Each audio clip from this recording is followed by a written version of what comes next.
अथा अष्टादशो अध्याय। सूत राजा परीक्षित को श्रृंगी ऋषि का शाप। सूत जी कहते हैं, अद्भुत कर्मा, भगवान श्री कृष्ण की कृपा से राजा परीक्षित अपनी माता की कोख में अश्वत्थामा के ब्रह्मास्त्र से जल जाने पर भी मरे नहीं। जिस समय ब्राह्मण के शाप से उन्हें डसने के लिए तक्षक आया, उस समय वे प्राणनाशक के महान भय से भी भयभीत नहीं हुए, क्योंकि उन्होंने अपना चित्त भगवान श्री कृष्ण के चरणों में समर्पित कर रखा था।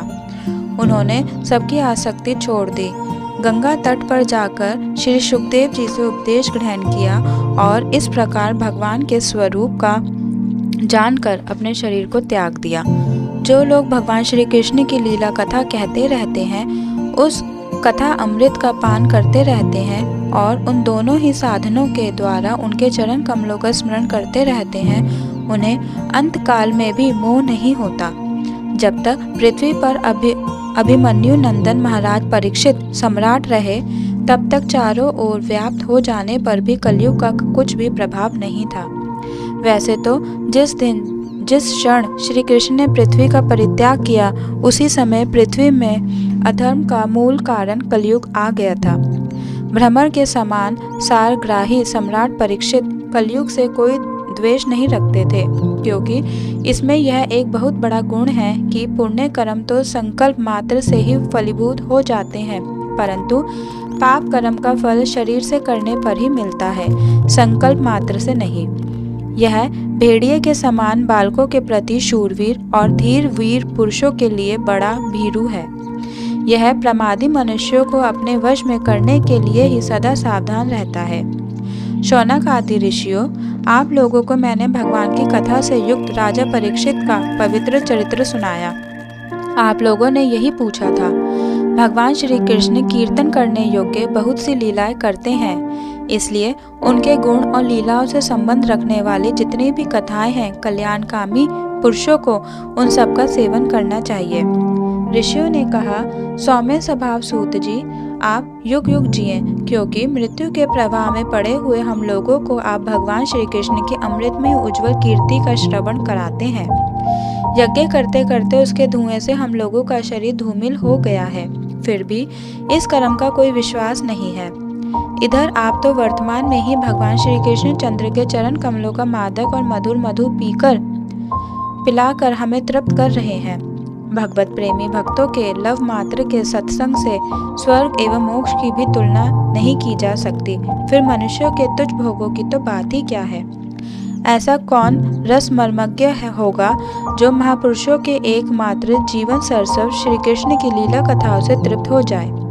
समस्त प्राकृत गुणों से अतीत भगवान के अचिंत्य अनंत कल्याणमय गणों का पार तो ब्रह्मा शंकर आदि बड़े बड़े योगेश्वर भी नहीं पा सके। विद्वान, आप भगवान को ही अपने जीवन का ध्रुव तारा मानते हैं, इसलिए आप सत्पुरुषों के एकमात्र आश्रय भगवान के उदार और विशुद्ध चरित्रों का हम श्रद्धालु श्रोताओं के लिए विस्तार से वर्णन कीजिए। भगवान के परम प्रेमी महाबुद्धि परीक्षित ने श्री सुखदेव जी के उपदेश किए हुए जिस ज्ञान से मोक्ष स्वरूप भगवान के चरण कमलों को प्राप्त किया, आप कृपा करके उसी ज्ञान और परीक्षित के परम पवित्र उपाख्यान का वर्णन कीजिए, क्योंकि उसमें कोई बात छिपाकर नहीं कही गई होगी और भगवत प्रेमी की अद्भुत योग निष्ठा का निरूपण किया गया होगा। उसमें पद पद पर भगवान श्री कृष्ण की लीलाओं का वर्णन हुआ होगा। भगवान के प्यारे भक्तों को वैसा प्रसंग सुनने में बड़ा रस मिलता है। सूत जी कहते हैं, अहो विलोम जाति में उत्पन्न होने पर भी महात्माओं की सेवा करने के कारण आज हमारा जन्म सफल हो गया, क्योंकि महापुरुषों के साथ बातचीत करने मात्र से ही नीच कुल में उत्पन्न होने की मनोव्यथा शीघ्र ही मिट जाती है। फिर उन लोगों की तो बात ही क्या है जो सत्पुरुषों के एकमात्र आश्रय भगवान का नाम लेते हैं।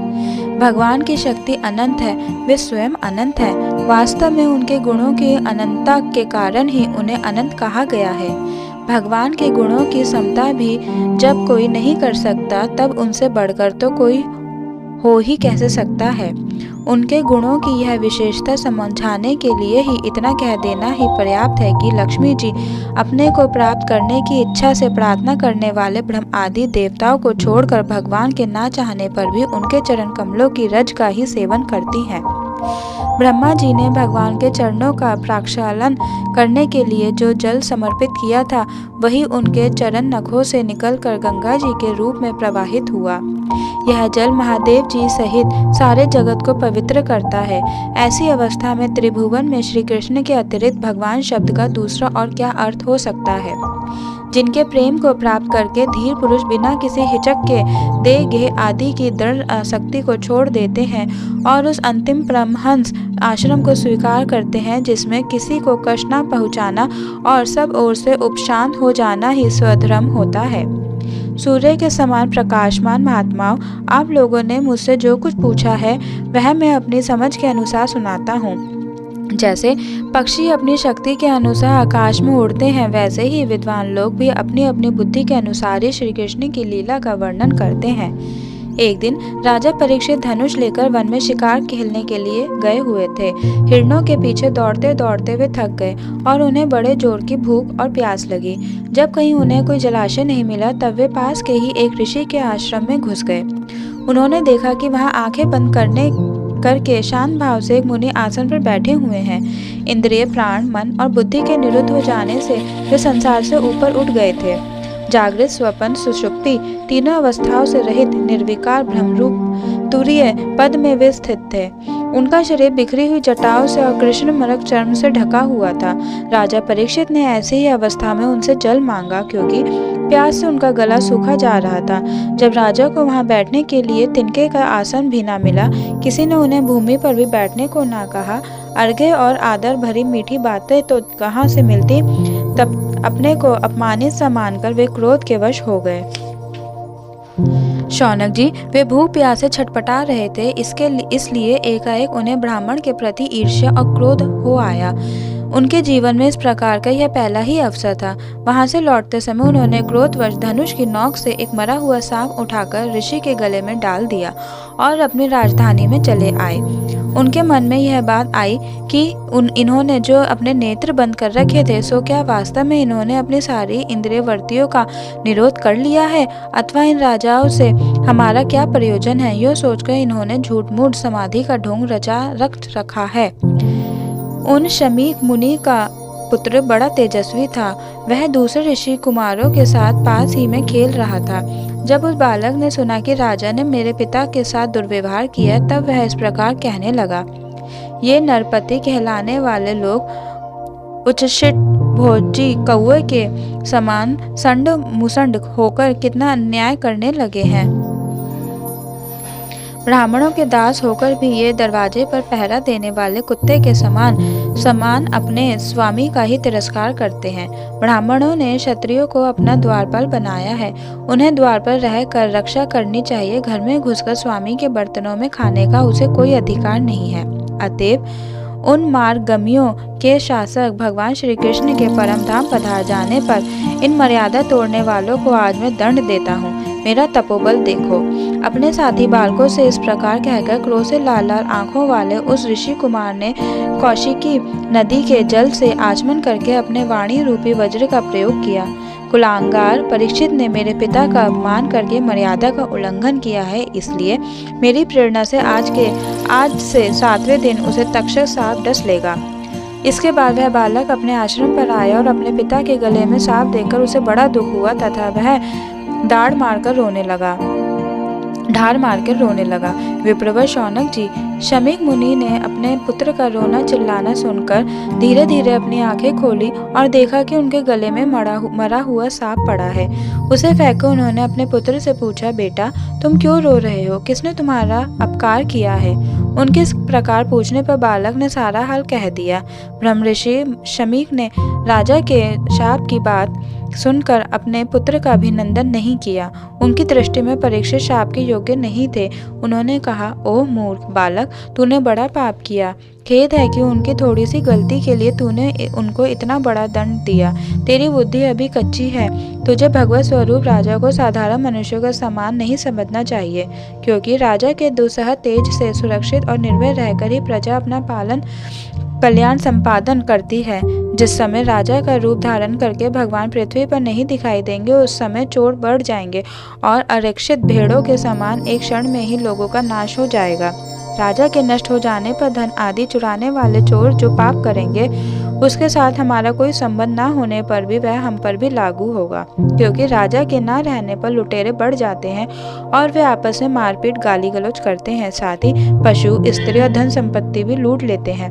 उस समय मनुष्यों का वर्णाश्रम 4 युक्त वैदिक आर्य धर्म लुप्त हो जाता है। अर्थ, लोभ और काम वासना के विवश होकर लोग कुत्तों और बंदरों के समान वर्ण संकर हो जाते हैं। सम्राट परीक्षित तो बड़े ही यशस्वी और धर्म धुरंधर हैं। उन्होंने बहुत से अश्वमेध यज्ञ किए हैं और वे भगवान के परम प्यारे भक्त हैं। वे ही राजऋषि भूख प्यास से व्याकुल होकर हमारे आश्रम पर आए थे। वे शाप के योग्य कदापि नहीं हैं। इस नासमझ बालक ने हमारे निष्पाप सेवक राजा का अपराध किया है। सर्वात्मा भगवान कृपा करके इसे क्षमा करें। भगवान के भक्तों में भी बदला लेने की शक्ति होती है, परंतु वे दूसरों के द्वारा किए हुए अपमान, धोखेबाजी, गाली गलौज, आक्षेप और मारपीट का कोई बदला नहीं लेते। महामुनि शमीक को पुत्र के अपराध पर बड़ा पश्चाताप हुआ। राजा परीक्षित ने जो उनका अपमान किया था, उस पर तो उन्होंने ध्यान ही नहीं दिया। महात्मा का स्वभाव ही ऐसा होता है कि जगत में जब दूसरे लोग उन्हें सुख दुख आदि द्वंद्वों में डाल देते हैं, तब भी वे प्राय हर्षित या व्यथित नहीं होते, क्योंकि आत्मा का स्वरूप तो गुणों से सर्वथा परे है। अथाय कौन विंशो अध्याय। परीक्षित का अनशन व्रत और सुखदेव जी का आगमन। सूत जी कहते हैं, राजधानी में पहुंचने पर राजा परीक्षित को अपने उस निंदनीय कर्म के लिए बड़ा पश्चाताप हुआ। वे अत्यंत उदास से हो गए और सोचने लगे, मैंने निरपराध एवं अपना तेज छिपाए हुए ब्राह्मण के साथ अनार्य पुरुषों के समान बड़ा ही नीच व्यवहार किया। यह बड़े खेद की बात है। अवश्य ही उन महात्मा के अपमान के फलस्वरूप शीघ्र से शीघ्र मुझ पर कोई घोर विपत्ति आवेगी। मैं भी ऐसा ही चाहता हूँ, क्योंकि उससे मेरे पाप का प्रायश्चित हो जाएगा और फिर कभी भी मैं ऐसा काम करने का दुस्साहस नहीं करूँगा। ब्राह्मणों की क्रोध अग्नि आज ही मेरे राज्य, सेना और भरे पूरे खजाने को जलाकर खाक कर दे, जिससे फिर कभी मुझ दुष्ट की ब्राह्मण देवता अगौओं के प्रति ऐसी पाप बुद्धि ना हो। वे इस प्रकार चिंता कर ही रहे थे कि उन्हें मालूम हुआ ऋषि कुमार के शाप से तक्षक मुझे डसेगा। उन्हें वह धधकती हुई आग के समान तक्षक का डसना बहुत भला मालूम हुआ। उन्होंने सोचा कि बहुत दिनों से मैं संसार में आसक्त हो रहा था, अब मुझे शीघ्र वैराग्य होने का कारण प्राप्त हो गया। वे इस लोक और परलोक के भोगों को तो पहले से ही तुच्छ और त्याज्य समझते थे। अब उनका स्वरूपतः त्याग करके भगवान श्री कृष्ण के चरण कमलों की सेवा को ही सर्वोपरि मानकर आमरण अनशन व्रत लेकर वे गंगा तट पर बैठ गए। गंगा जी का जल भगवान श्री कृष्ण के चरण कमलों का वह पराग लेकर प्रवाहित होता है, जो श्रीमती तुलसी की गंध से मिश्रित है। यही कारण है कि लोकपालों के सहित ऊपर नीचे के समस्त लोकों को पवित्र करती है। कौन ऐसा मरणासन पुरुष होगा जो उनका सेवन ना करेगा। इस प्रकार गंगा जी के तट पर आमरण अनशन का निश्चय करके उन्होंने समस्त आसक्तियों का परित्याग कर दिया और वे मुनियों के व्रत स्वीकार करके अनन्य भाव से श्री कृष्ण के चरण कमलों का ध्यान करने लगे। उस समय त्रिलोकी को पवित्र करने वाले बड़े बड़े महान अनुभव ऋषि मुनि अपने शिष्यों के साथ वहां पधारे। संत जन प्राय तीर्थ यात्रा के बहाने स्वयं उन तीर्थ स्थानों को ही पवित्र करते हैं। उस समय वहां पर अत्रि, वशिष्ठ, चैवन, शरद्वान, अरिष्टनेमि, भृगु, अंगिरा, पराशर, विश्वामित्र, परशुराम, उत्थय, इंद्रप्रमद, इदम्वाह, मेधातिथि, देवल, आरिष्टिसेन, भारद्वाज, गौतम, पिप्लाद, मैत्रेय और कवश अगस्त्य, भगवान व्यास, नारद और इनके अतिरिक्त और भी कई श्रेष्ठ देवर्षि, ब्रह्मऋषि तथा अरुण आदि राज ऋषि वर्यों का शुभागमन हुआ। इस प्रकार विभिन्न गोत्रों के मुख्य मुख्य ऋषियों को एकत्र देखकर राजा ने सबका यथा योग्य सत्कार किया और उनके चरणों में सिर रखकर वंदना की।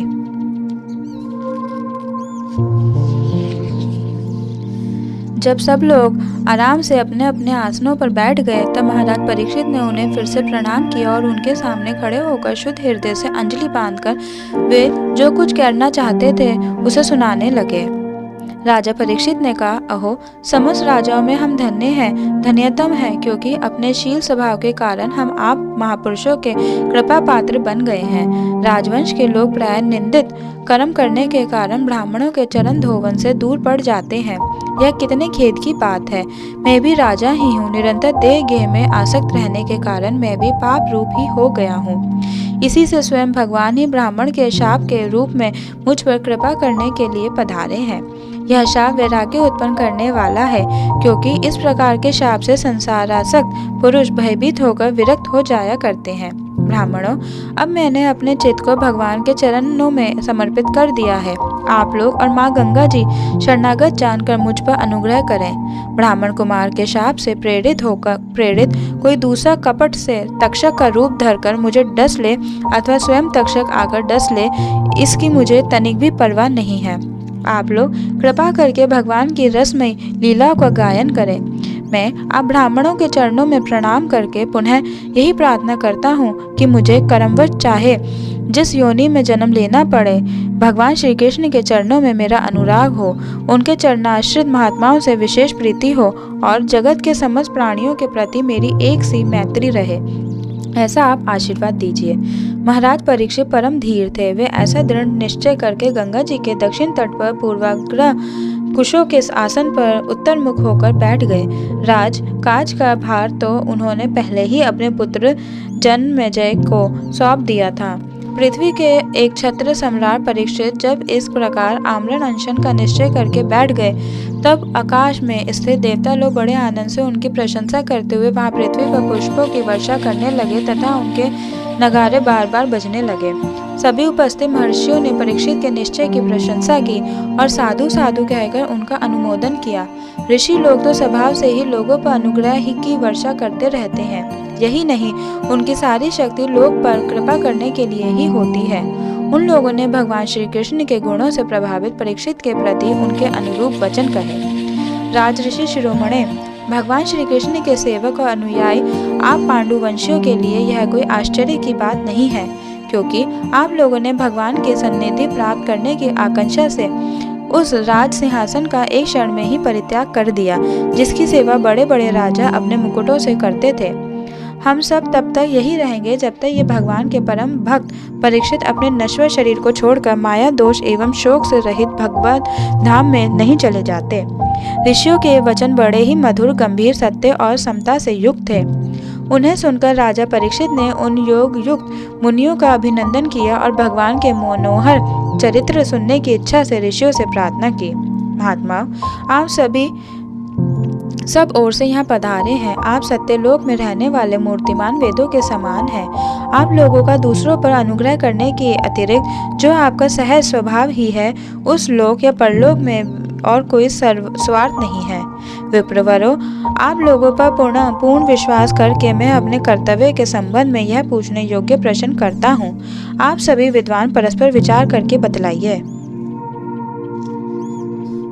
कि सबके लिए सब अवस्थाओं में और विशेष करके थोड़े ही समय में मरने वाले पुरुषों के लिए अंतःकरण और शरीर से करने योग्य विशुद्ध कर्म कौन सा है।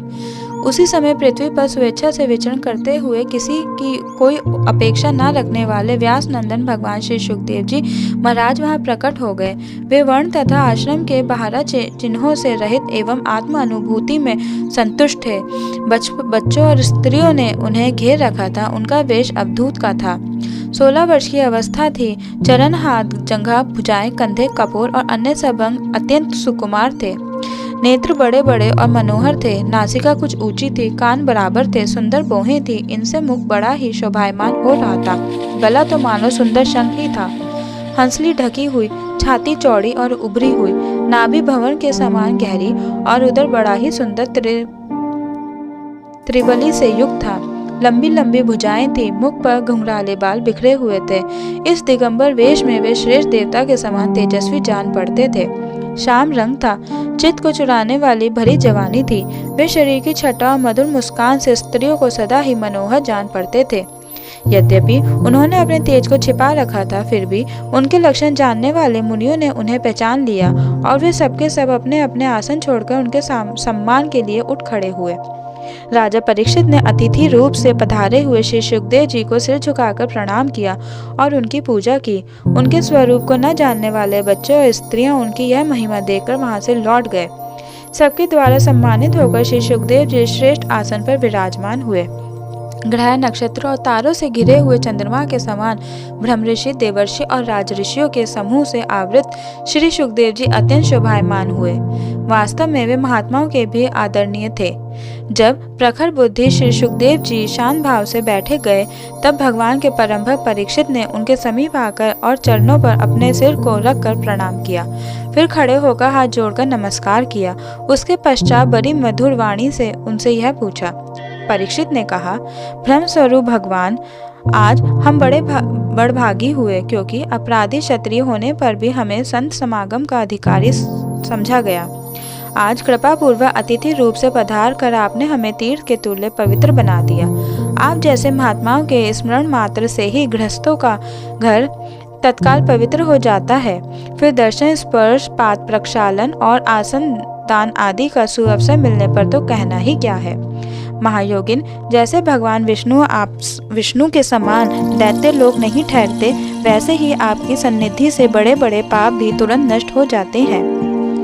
भगवान श्री कृष्ण की कृपा न होती तो आप सरीखे एकांत वनवासी अव्यक्त गति परम सिद्ध पुरुष स्वयं पधार कर इस मृत्यु के समय हम जैसे प्राकृत मनुष्यों को क्यों दर्शन देते। आप योगियों के परम गुरु हैं, इसलिए मैं आपसे परम सिद्धि के स्वरूप और साधन के संबंध में प्रश्न कर रहा हूँ। जो पुरुष सर्वथा मरणासन है, उसको क्या करना चाहिए? भगवान, साथ ही यह भी बतलाइए कि मनुष्य मात्र को क्या करना चाहिए। वे किसका श्रवण, किसका जाप, किसका स्मरण और किसका भजन करें तथा किसका त्याग करें।